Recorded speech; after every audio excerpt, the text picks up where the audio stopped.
Olá pessoas, tudo bem com vocês? Bem-vindos a mais uma aulinha nossa aqui no curso preparatório do Enem. E hoje nós vamos falar sobre juros. Sim, juros, aquela coisa que ninguém gosta de pagar. Vamos entender e relembrar o que é juros? Caso você não lembre, vem comigo que a gente vai conseguir deixar isso bem claro para você. Galera, o que é juros? Os juros, ele nada mais é do que uma taxa financeira paga a um banco, a uma empresa ou até mesmo a uma pessoa, por você estar com uma dívida com ela e não estar pagando-a imediatamente. A gente pode ver isso claramente nesse exercício do Enem 2015. Um casal realiza um financiamento imobiliário de R$180 mil a ser pago em 360 prestações mensais com taxa de juros efetiva de 1% ao mês.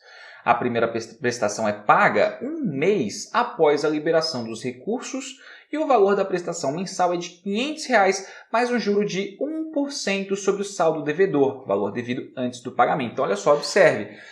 Esse casal ele comprou um imóvel, mas não tinha o dinheiro para comprar esse imóvel na hora, à vista.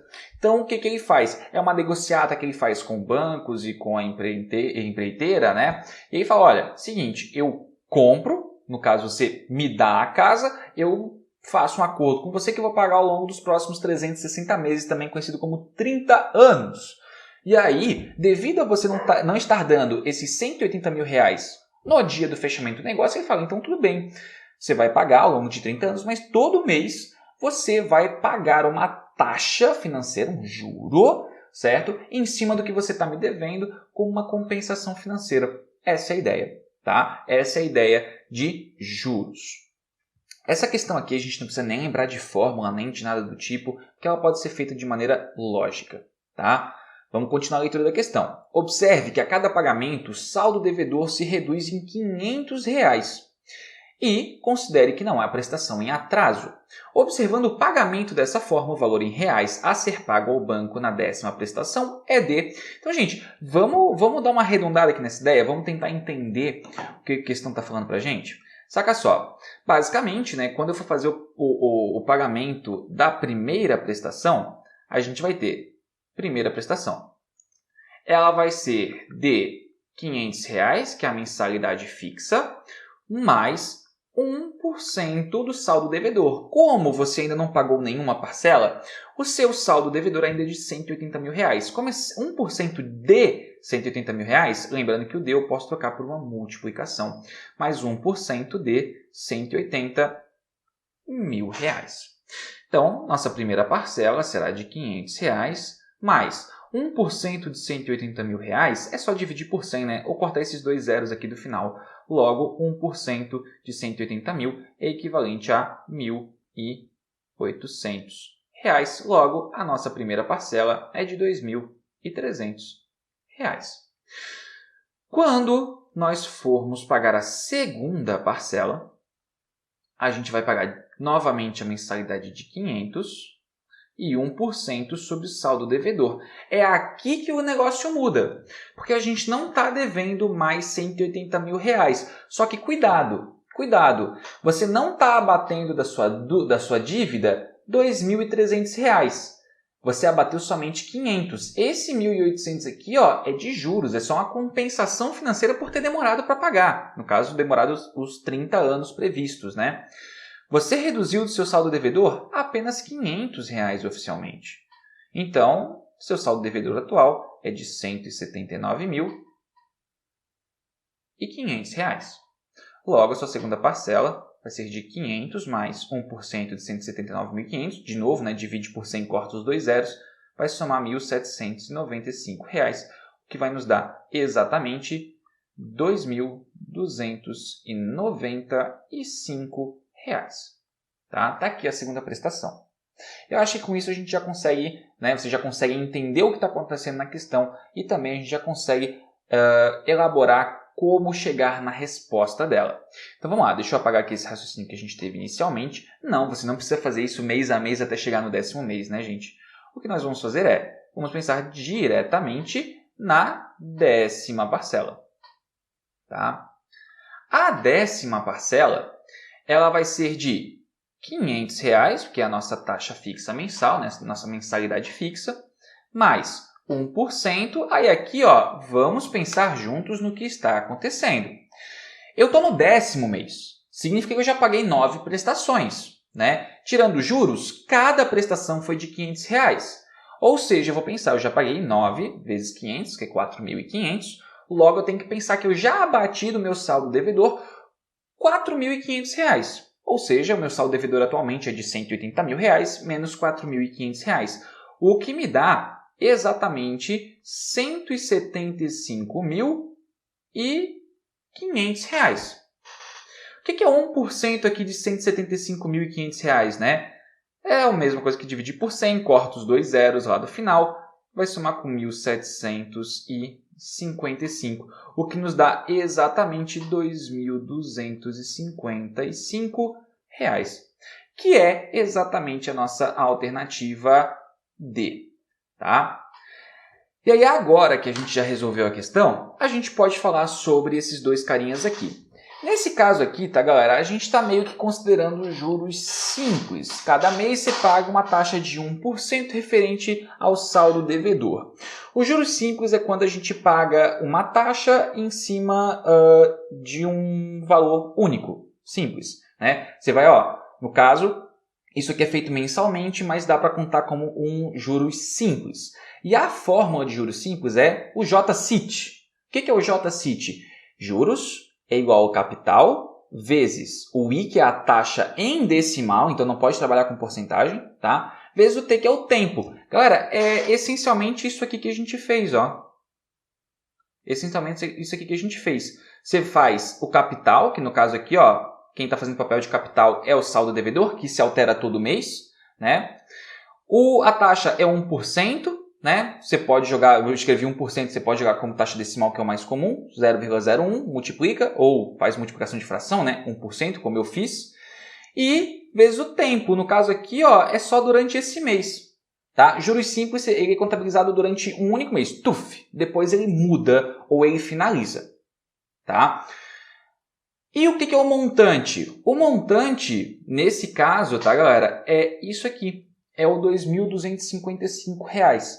A gente chama de montante quando a gente junta o capital inicial, no caso que quem está fazendo papel de capital é o 500, mais os juros, né? Juros esse que a gente está tendo aí como 1.755. Só que isso é para essa parcela específica, tá?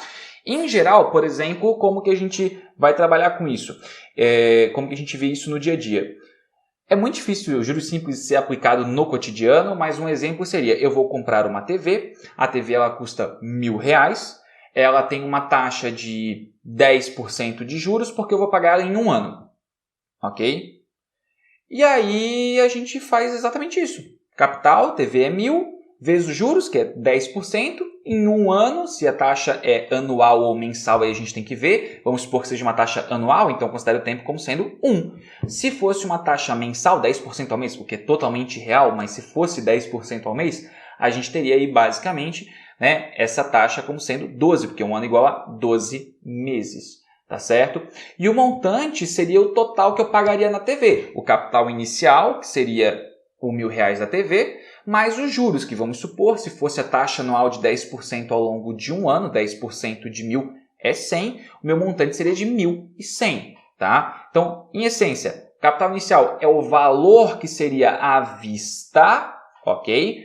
Mais os juros. E aí é o valor total que você vai estar pagando. Aqui nessa questão eu trouxe essas ideias, mas elas não se encaixam tão bem quanto no exercício de juros simples. Aqui, isso aqui só exemplificar como que funciona, tá? E aqui é uma questão de Enem. Gente, percebam, eu não precisei usar uma fórmula bem elaborada, mas um raciocínio lógico, tá? Todas as questões são simples assim? Não. As questões podem se tornar bem complexas quando a gente fala de matemática financeira, mas geralmente não. Geralmente elas jogam dentro de uns valores pequenos, valores que são possíveis de fazer na mão. Se chegar a algum valor que a gente não consiga fazer na mão, aí a questão vai trabalhar conosco, fornecer valores para a gente consiga fazer isso sem grandes problemas. Tá? Olha esse exemplo, por exemplo, da UP. Tá? Universidade de Pernambuco, de 2017. Ele fala o seguinte: Patrícia aplicou no investimento bancário determinado capital, que no regime de juro composto, então agora estamos falando de juro composto. O que são juros compostos, né, gente? São juros que eles vão estar aplicando juros em cima de juros mensalmente. Então, quanto mais tempo você demora para pagar, mais juros você está pagando. A torta é direito, assim. Diferente do juros simples, que meio que é como se você calculasse os juros antes e depois repartisse ele em várias parcelas iguais. Juro composto, não. Quanto mais você demora para pagar, mais juros você está pagando, tá? É ali que a gente começa a ter o crescimento exponencial de dívidas, né? O medo que tanta gente tinha, principalmente antigamente, hoje em dia já está um pouco mais difundido, mas o medo que as pessoas tinham, por exemplo, de cartão de crédito, porque de fato, se você deixa a sua dívida rolar ao longo de vários tempos, né? Mano, sua dívida vai, eu só estava devendo R$1.000, mano, ela vai subir e vai chegar a valores astronômicos, tá bom? Fórmula de juro composto é montante igual ao capital, que vai multiplicar 1 mais a taxa, de novo essa taxa preferencialmente em decimal, tudo isso elevado ao tempo. Essa é a fórmula de juros compostos, tá? E aí fala então que a gente tem uma taxa de 8% ao mês e que ela gerou um juro de R$ 11.960. Qual é o capital aplicado por ela nesse investimento? E olha só, juros compostos, né? Ou ela vai dar um tempo muito pequeno, o que não é o caso aqui, ela dá 1 ano e 6 meses, tá? Como a taxa é ao mês, a gente tem que pensar no tempo como sendo de 18 meses. E aí a gente vai ter que fazer uma exponencial, presta atenção aqui na fórmula, né? Ó, a gente vai ter que fazer uma exponencial aqui, elevando ao t, elevando a 18. Mano, a gente não vai ter que calcular uma potência com expoente 18. A questão está fornecendo para a gente informação. Tá? A questão já está dando aqui para a gente qual que é a informação que nós vamos utilizar. Então vamos lá. Gente, o que a gente tem de informação aqui? Vamos extrair informação, vamos deixar isso aqui um pouquinho mais palatável. Tá? O que a gente consegue ver é o seguinte. Foi dito para a gente que a taxa é de 8%, então eu vou jogar com ela como sendo 0,08 ao mês. O nosso tempo é de 1 ano e 6 meses, que no caso eu vou converter tudo em meses porque a minha taxa é ao mês, então eu vou trabalhar com 18 meses. E aí fala que o juro que foi trabalhado aqui, que foi gerado, é de R$ 11.960. E aí está perguntando qual foi o capital, né, aplicado nesse investimento. Então ele deu os juros e quer saber quanto que foi o capital inicial investido aqui nessa instituição bancária, né? Galera, a gente vai para a fórmula de juro composto, né? Nosso montante é igual a capital inicial vezes 1 mais o I elevado ao T. Só que a questão não me deu o montante, a questão me deu o juro. Aí a gente lembra o quê? A gente lembra que montante é a mesma coisa que o capital somado do juro. O capital eu não sei. O juro, né, foi de 11.960.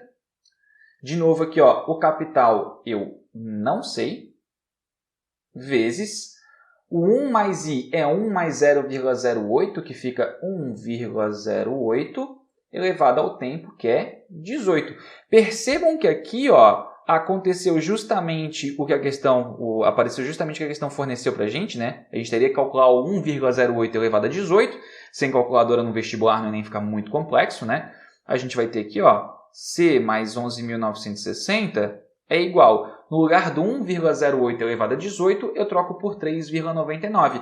Vini, eu posso trocar por 4? A questão escreveu 4 ou 3,99?